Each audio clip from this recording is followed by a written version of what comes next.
Já falou bonito. 2 Samuel 23, versículo 9 e 10. A palavra de Deus diz assim, ó.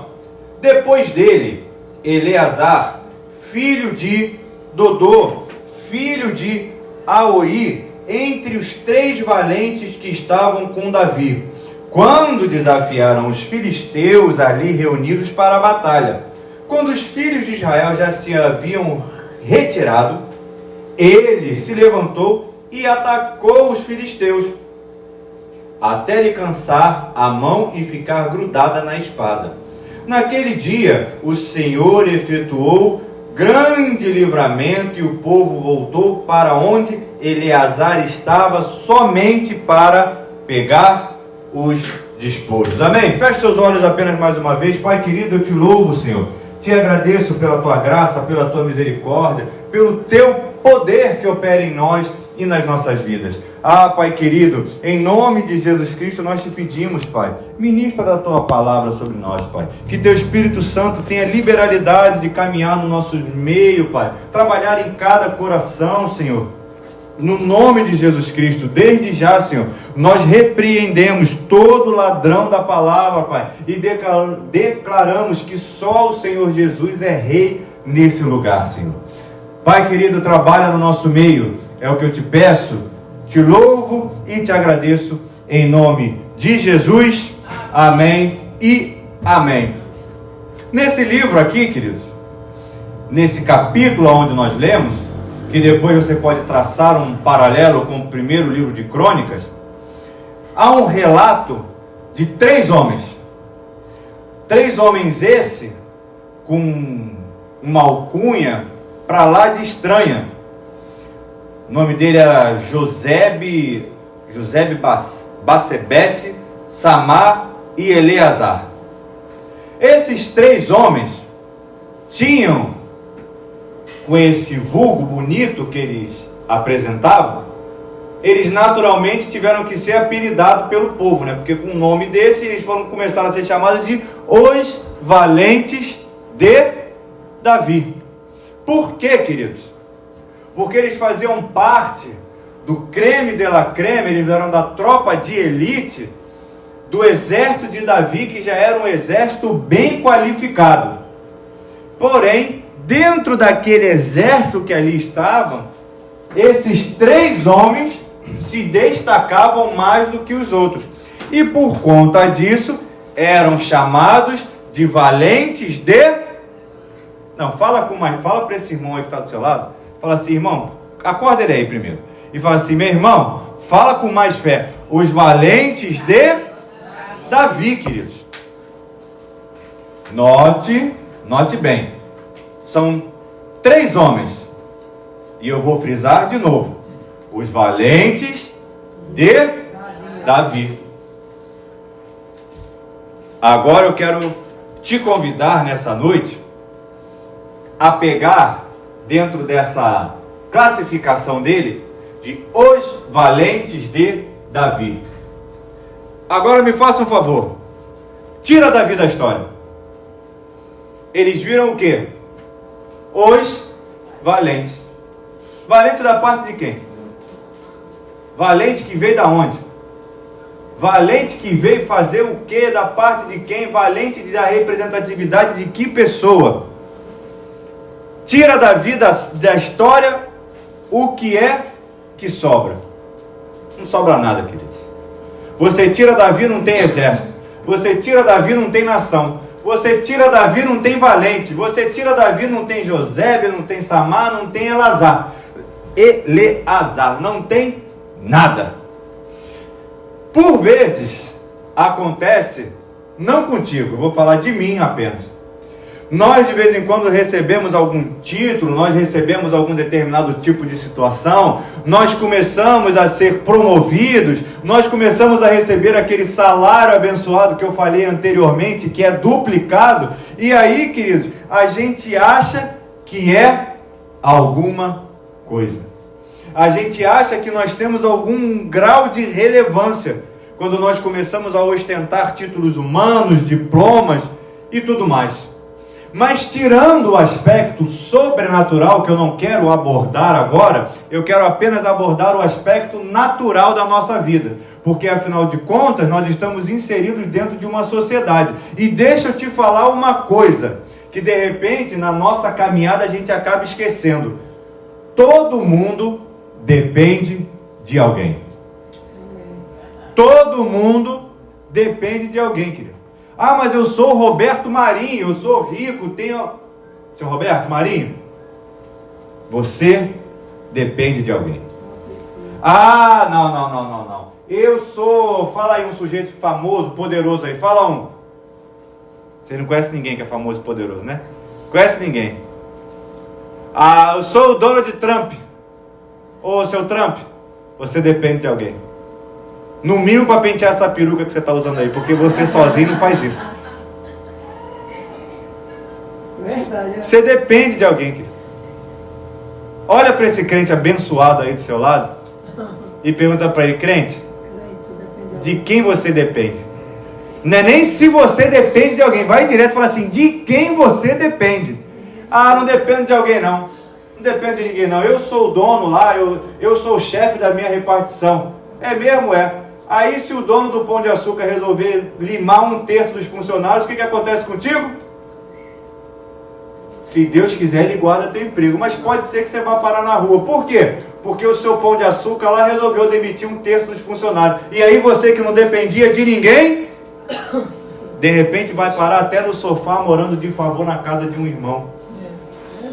Ah, eu não dependo de ninguém porque eu sou muito rico, eu pago o enfermeiro, eu pago não sei quem, eu pago o médico que vem aqui e olha. Ah, é mesmo? Você é muito rico e paga todo mundo, eu pago. Não sei se você viu esses dias a enfermeira que estava tomando conta do paciente entubado e tiraram uma foto dela limpando os dentes do lado dele.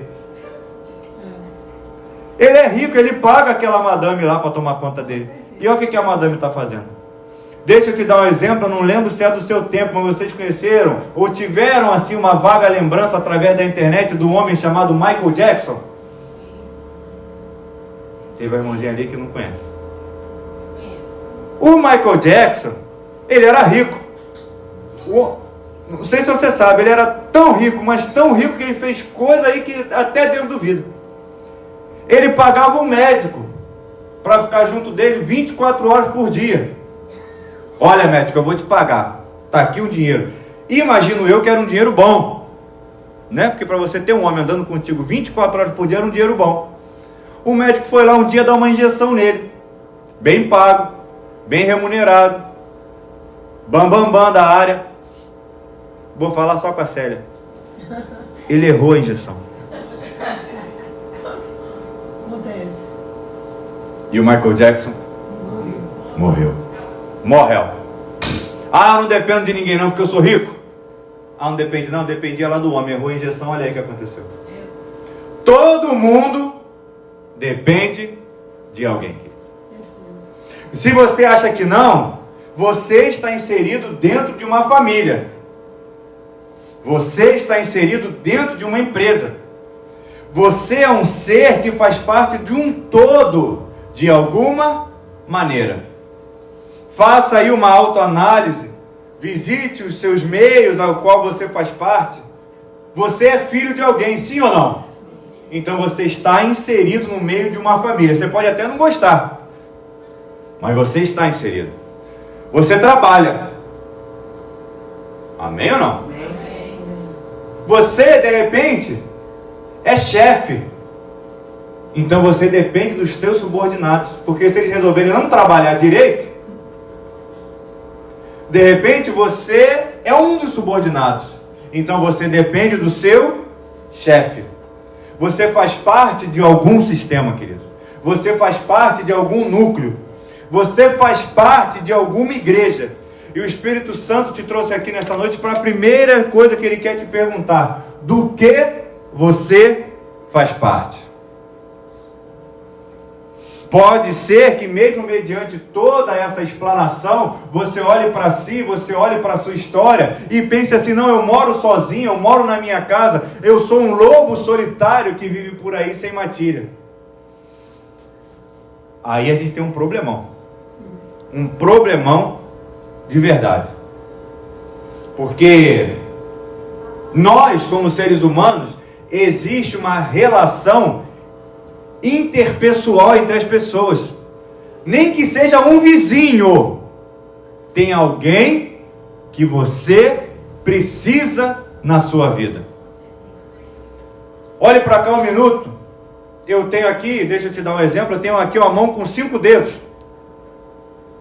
Né? Vamos supor que eu arranque um dedo e jogue ele ali no chão. Arranquei um dedo. O que acontece? Primeira coisa que você de repente pensou é que eu viraria presidente, mas esses não são os meus planos. Mas vocês estão politizados pra caramba. Arranquei meu dedo, joguei no chão. Olhe para cá e entenda bem o que eu estou querendo dizer. Minha mão, arranquei o dedo, joguei no chão.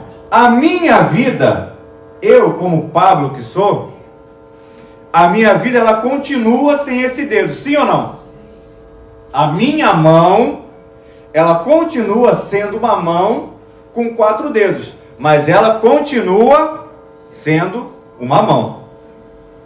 O corpo, ele sofre. O corpo, ele vai ter que se adaptar. Mas esse corpo vai seguir em frente. Mesmo com um dedo a menos, a vida segue, queridos. A vida continua. Agora, por outro lado, eu quero que você desvie o seu foco para o dedo que está amputado ali no chão. O dedo está lá no chão, coitado. Quem olha, e um dedo está aqui no chão, que coisa estranha. Quem foi que largou esse dedo aqui? Entenda bem que aquilo ali tem a definição de um dedo, mas na verdade, aquilo é um defunto. Porque aquele dedo, se não for recolocado de volta no sistema ao qual ele faz parte, que é o meu corpo, ele está fadado a morrer. Com direito a enterro, atestado de óbito, tudo mais. Esse dedo que estava aqui junto desse corpo, quando ele sai desse corpo e resolve se tornar independente, ele está se sentenciando à morte, queridos. Existiu uma palavra que foi pregada aqui certa feita desse púlpito, cujo título era Independência é Morte. E isso é a mais pura verdade, porque quando nós olhamos e vislumbramos aquele dedo que está no chão, alguém pode até falar assim, não, aquele ali era o dedo do Pablo. Eu vou responder automaticamente, meu nada, o que é meu está comigo, aquilo ali pode um dia ter sido, mas agora que está lá no chão não é mais meu. Foi um dia, foi um dedo, mas agora não está mais comigo. Então, não é meu. Aquilo um dia foi o dedo do Pablo. Mas se tirar o Pablo dessa frase, o que sobra é o quê? O dedo. E um dedo sem nome é só um dedo, querido. Os valentes de Davi, sem Davi, não era ninguém. O dedo do Pablo, sem o Pablo, não é ninguém. Davi sem aqueles homens, continua sendo Davi. O Pablo sem aquele dedo, continua sendo o Pablo. Agora, deixa eu continuar aqui que você vai entender essa ilustração e aonde ela recai. Você sem Deus não é nada, querido. Agora, e Deus sem você? Continua sendo Deus, querido. A independência, nesse caso, então, quando nós passamos do relacionamento direto para o Deus a quem nós servimos, se nós não estivermos inseridos no corpo de Cristo, não somos nada. Porque o corpo é de Cristo. E nós, quando estamos fora desse corpo, não fazemos parte do corpo de Cristo. E a definição do corpo de Cristo é algo muito simples e direto. O corpo de Cristo é estabelecido quando ocorre a reunião dos santos. E quando é que os santos se reúnem? Para estabelecer um culto. Um culto estabelecido é a reunião dos santos. E isso acontece em locais que são determinados e chamados de igreja. E a igreja, está parecendo aula da escola bíblica hoje, né? E a igreja, ela é estabelecida, fundada e fundamentada em cima de uma série de questões que definem aquilo como igreja. Não adianta eu, na minha casa, resolver, sei lá por quê, meu vizinho, de repente, falou, vou fundar uma igreja aqui na minha casa, no 410. Mas por que é igreja? Foi estabelecida da parte de quem? Foi colocada em prática da parte de quem? O pastor que foi o pastor colocado da parte de quem? O que acontece hoje em dia é que qualquer coisa, espaço, lugar, localidade, pessoa, acaba por se estabelecer como pastor, como sendo igreja e como ter um rebanho debaixo da alcunha dele. Note que a igreja, para ser igreja, ela tem que ter a prática da oração. Ah, mas qual foi a igreja que Jesus Cristo fundou?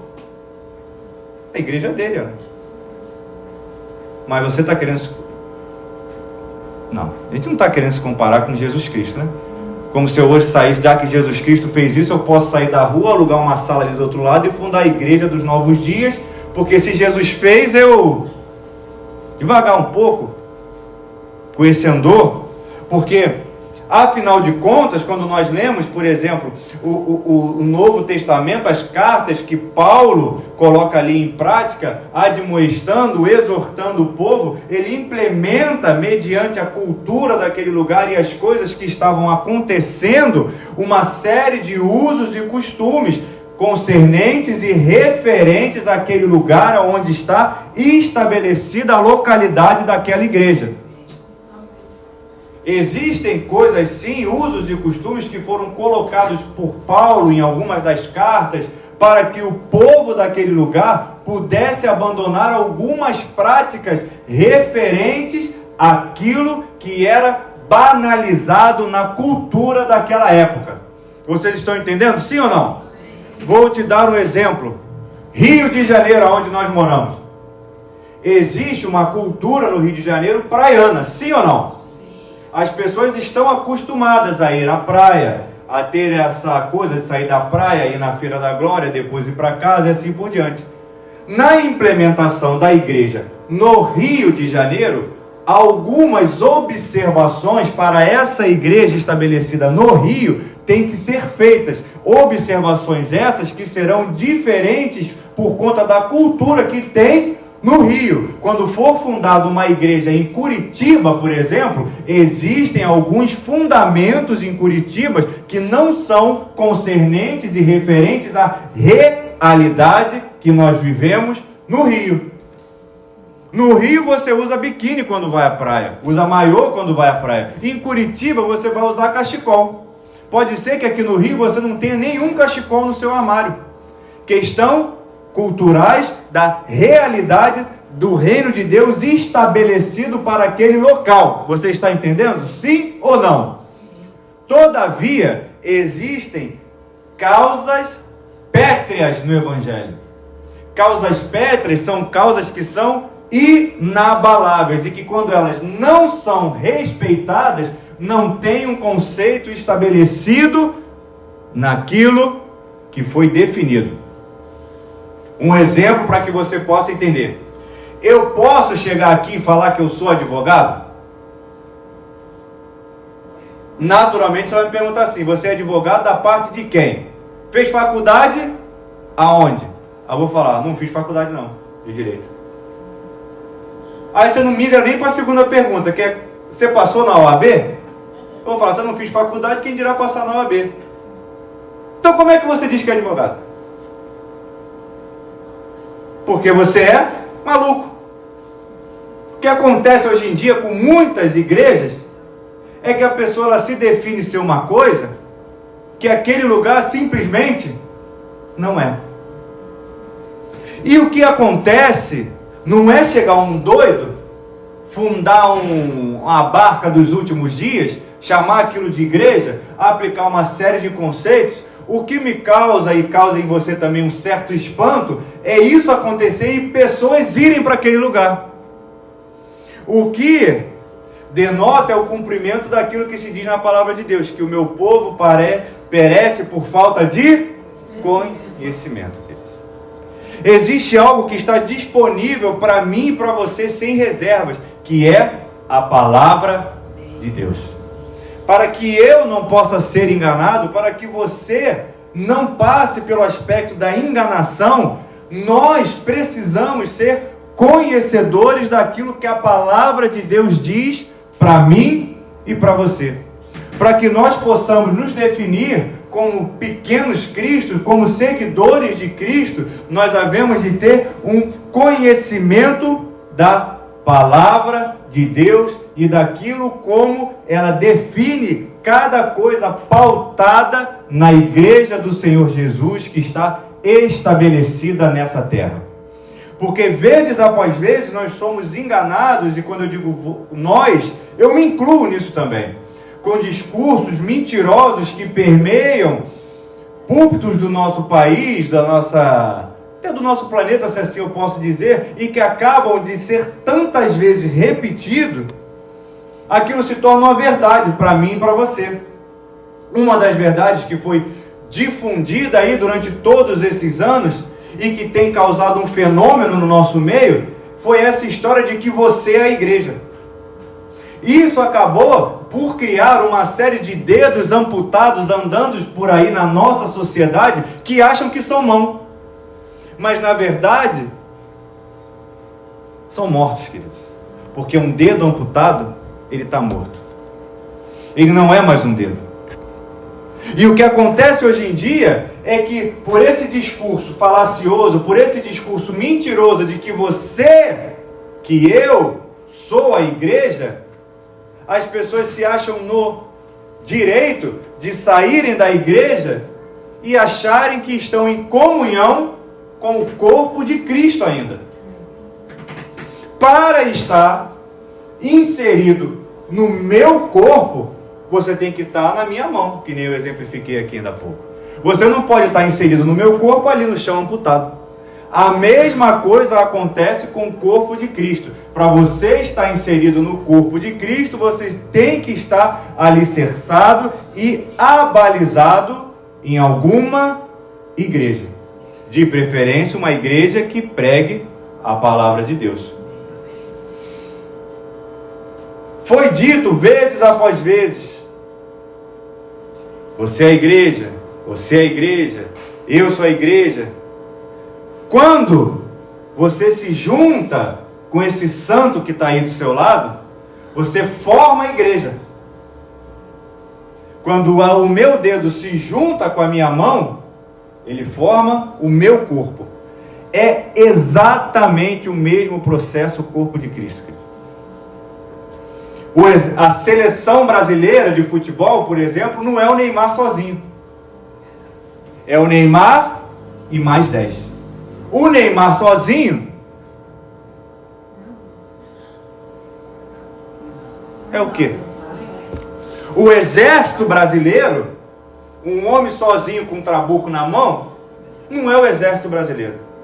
O exército brasileiro ele é constituído daquela reunião de homens treinados para desempenhar aquele tipo de situação. Um soldado faz parte do exército, mas ele não é o exército. Você é brasileiro. Você faz parte do Brasil. Mas você não é o Brasil sozinho. Se você estiver em Paris, você representa o Brasil. Mas você não é o Brasil. A mesma coisa se dá com a igreja do Senhor Jesus Cristo. Você é servo de Jesus Cristo. Posso ouvir um amém? Mas quando você chega em determinada igreja, a pessoa chega para o diácono Alexandre, chega lá e fala assim: oi, diácono Alexandre. Diácono Alexandre não, porque a pessoa não sabe ainda não dele. Oi, o senhor é membro de que igreja? Aliás, eu sou membro da Igreja Nova Vida do Catete. Não à toa esse braço aqui, ele é chamado de membro, porque ele está inserido no meu corpo. Então ele é membro do meu corpo. Quando ele sai do meu corpo, ele vira um defunto. E esse negócio que eu falei de enterro, atestado de óbito, é verdade. Quando ocorre a amputação de um membro, ele no hospital ele recebe isso tudo. Ele recebe atestado de óbito, ele faz o enterro para aquele membro. Se você não quiser fazer o enterro, você doa para a faculdade. O membro fora do corpo, ele é um defunto, queridos.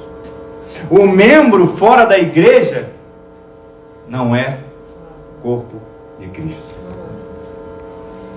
Eu sei que fica meio estranho, eu sei que é difícil, porque são tantos anos, tantos homens pregando que você é a igreja, que você é a igreja, que a igreja não são quatro paredes, não sei o que. Realmente, mas depende do ponto de vista. Quando nós falamos de evangelismo, realmente a igreja não está contida e retida dentro de quatro paredes. Mas para fazer a diferença de uma nação, quem faz a diferença é a igreja. Porque se meu povo que se chama pelo meu nome se humilhar e me buscar, eu ouvirei do alto céu, sararei. Quem é que muda a história da igreja, do planeta Terra? O meu povo, que se chama pelo meu nome, na reunião dos santos, que é estabelecida em algum lugar que delimita aquele espaço. Ah, mas eu não me reúno onde tem quatro paredes, eu me reúno num jardim, lá não tem parede. Deixa de está se reunindo, queridos. Existe a necessidade para o corpo de Cristo ser estabelecido de ter uma reunião dos santos através da alcunha da igreja. Igreja não é reunião em playground. Igreja não é reunião no aterro do Flamengo. Você pode até prestar um culto nesse lugar, mas quem é o pastor daquelas pessoas? Quem é que de vez em quando sobe lá e dá um discurso duro para apertar os parafusos? Quem é que fala aquilo que você não quer ouvir? Queridos, entenda que você é um valente de Jeová. Eu posso ouvir um amém por conta disso? Mas você é um valente de Jeová. Se tirar Jeová da história, não sobra nada, querido.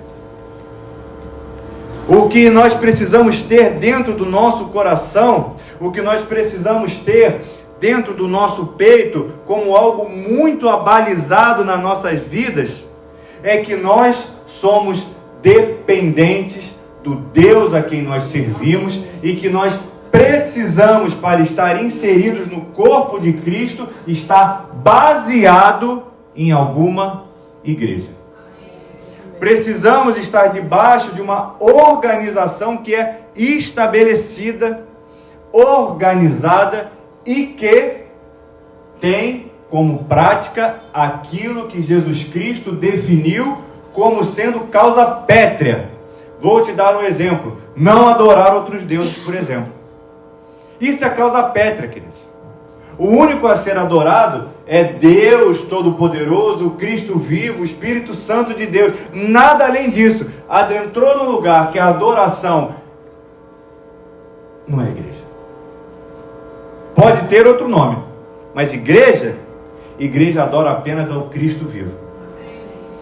Não existe, isso é causa pétrea da causa. É uma lei impugnável, não tem como tirar aquilo, porque tirando aquilo, você desfaz todo o castelo de cartas e se desfaz aquilo que é estabelecido.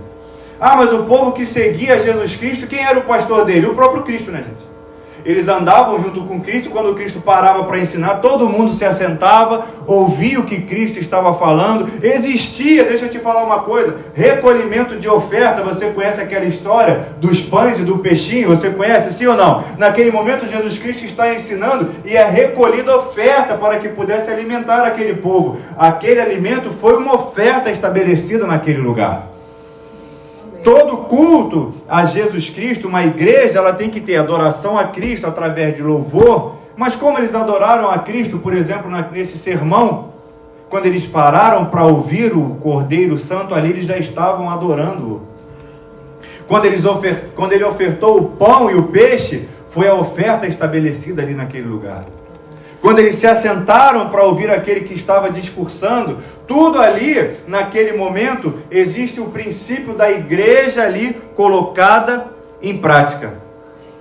Eleazar, nessa história dos valentes de Davi, ele precisava estar junto de Davi para quê? Para que Eleazar fosse alguma coisa.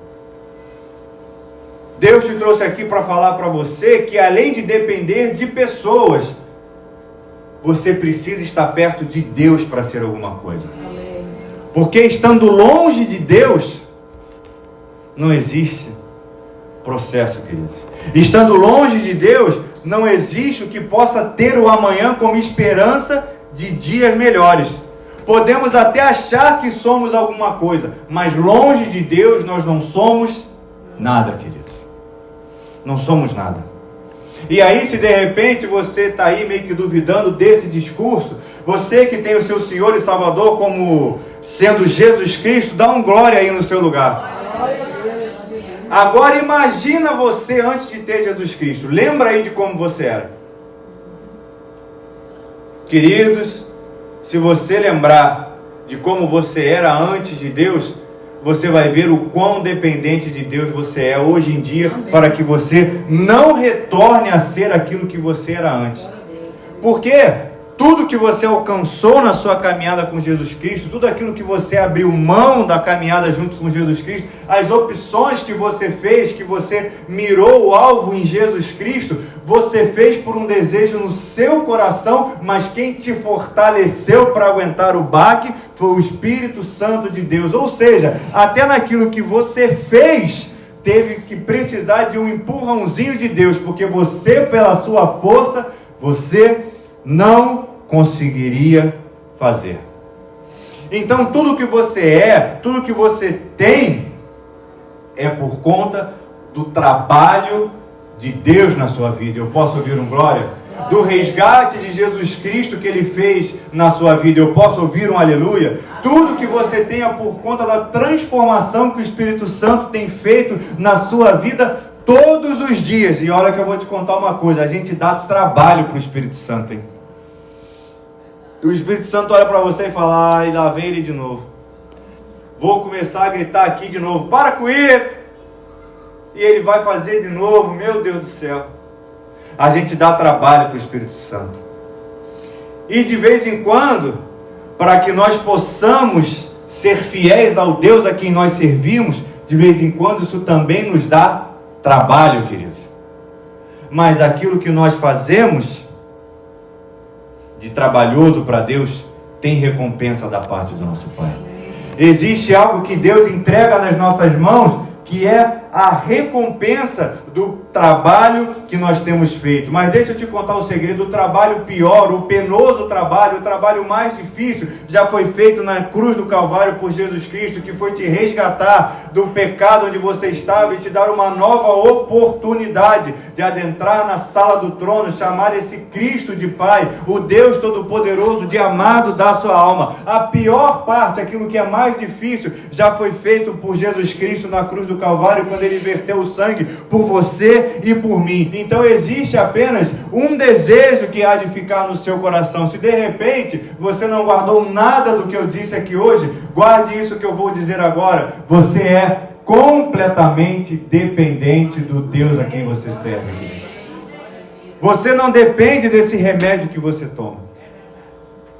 Porque de vez em quando 2 homens entram no hospital com o mesmo tipo de problema e é ministrado sobre aqueles homens o mesmo tipo de remédio, a mesma dose, a mesma dosagem, e um sai andando e o outro assim não faz. Se remédio fosse saída para todas as coisas, ninguém morreria na nossa sociedade, querido, porque ficou ruim, dá o remédio que fica bom. Então você não depende desse remédio, você não depende das coisas que são postas diante de você. O que você depende é do Deus que você serve, e nós somos completamente dependentes desse Deus que está junto conosco. Por vezes achamos que nós dependemos de um governo, e aí chega alguém, dá uma canetada e revoga tudo aquilo que o governo fez a seu favor, e acontece que nós ficamos com uma mão na frente e outra atrás. Você começa de repente a trabalhar num órgão público, num outro órgão, e fala assim: quando eu me aposentar eu vou ter 2 aposentadorias. Aí vem um homem, dá uma canetada e você fala: agora eu só posso ter uma. Queridos, a nossa fé tem que estar estabelecida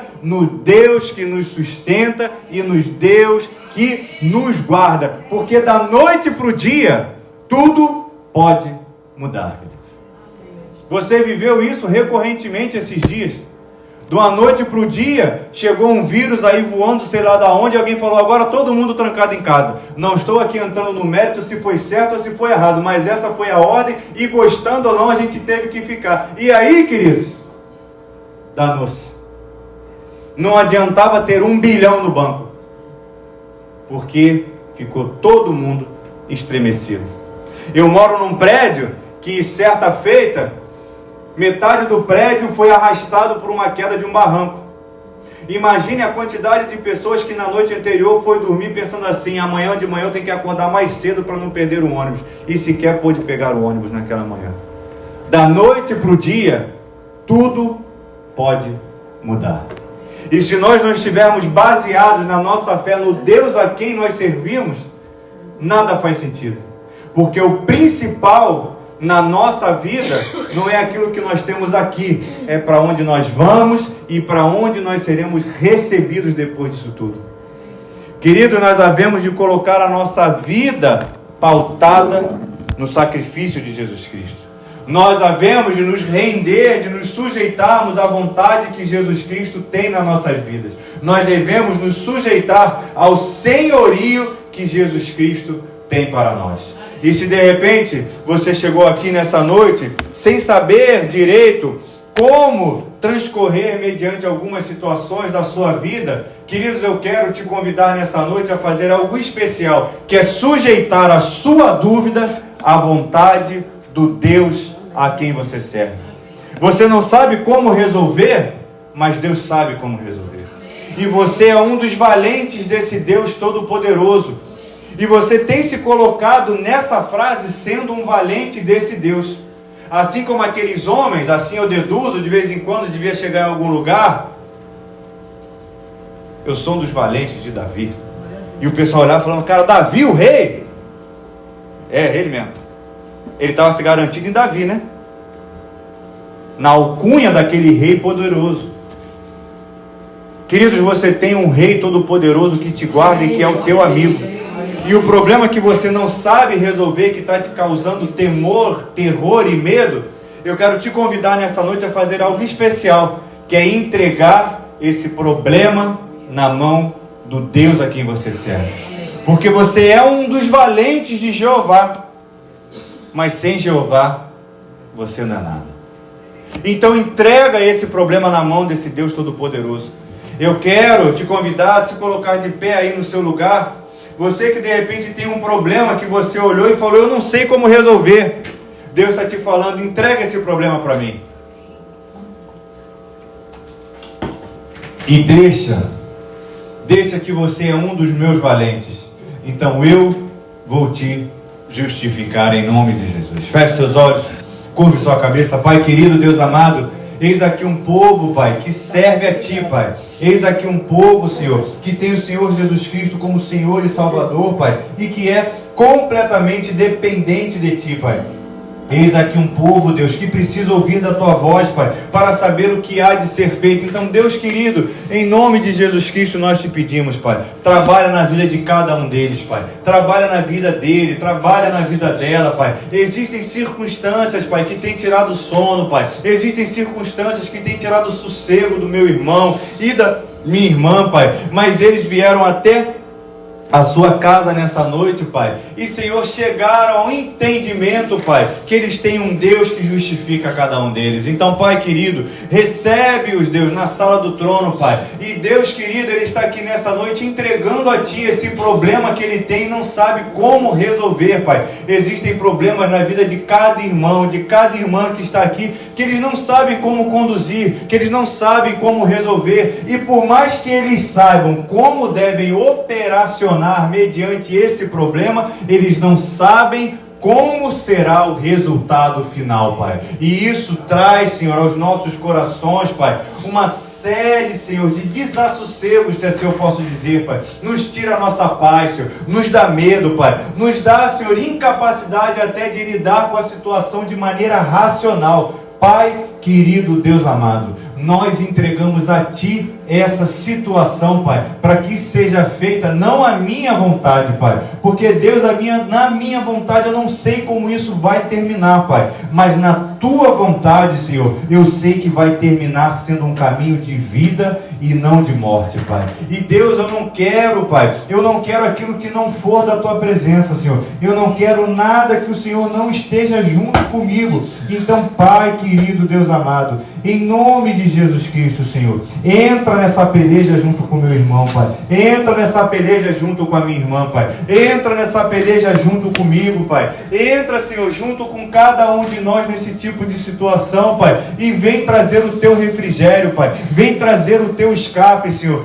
Vem colocar sobre a nossa vida a paz que excede todo entendimento, para que nós possamos ter ciência e consciência que nada fugiu ao controle da Tua mão. Pai querido, cada um que está aqui nessa noite, Pai, está estabelecido no corpo de Cristo, na Tua igreja. Então, Deus querido, honra a fé do meu irmão, honra a fé da minha irmã, Pai, e estabelece o Teu trono nessa situação, Pai. Deus querido, nós entregamos na Tua mão, Pai, as rédeas dessa situação, Pai. Nós entregamos nas Tuas mãos a chave dessa casa, como foi dito aqui anteriormente. Nós entregamos nas Tuas mãos, Pai, o leme desse barco. Nós entregamos nas Tuas mãos, Pai, e a direção do vento, Pai. Nós apenas, Pai, abrimos as velas e deixamos o Senhor conduzir essa situação. Pai querido, Deus amado, nada foge ao Teu controle e tudo está patente à Tua vontade. Nós entregamos a Ti, Senhor, essa situação para a Tua vontade, que é boa, perfeita e agradável, Pai. Venha ser estabelecida nessa situação. Nos abençoa, Deus, para o louvor da Tua glória, Pai. E agora, Deus querido, que nós vamos retornar para casa, cobre-nos com Teu sangue, Pai. Cobre-nos com a Tua presença, Pai. Dá-nos uma semana de vitória, Pai. Que nós possamos contemplar a Tua destra sobre as nossas vidas, Pai. Que nós possamos ver, Pai, que o Senhor é junto conosco em cada peleja onde nós estamos estabelecidos. Pai querido, Deus amado, o Senhor já entrou com a Sua providência e com a Sua provisão em várias situações da nossa vida. Existem situações que da noite para o dia o cativeiro mudou, Pai. Que coisas que pareciam insolúveis foi logo colocado em prática. O que tinha que ir para a esquerda foi para a esquerda, o que tinha que ir para a direita foi para a direita, o que tinha que tomar o caminho foi um caminho. Ah, Pai querido, Deus amado, então entra com essa Sua providência, entra com essa Sua provisão em outras áreas e apressa-te em socorrer-nos. Dá-nos um sinal da Tua presença na nossa vida nessa semana, em nome de Jesus, Pai. Que o amor de Deus, que a graça do Pai e as doces consolações do Espírito Santo esteja sobre a sua vida hoje, para sempre. O povo mais feliz da terra, diga amém. Dê um abraço no seu irmão e abençoe a vida dele rica e abundantemente, em nome de Jesus.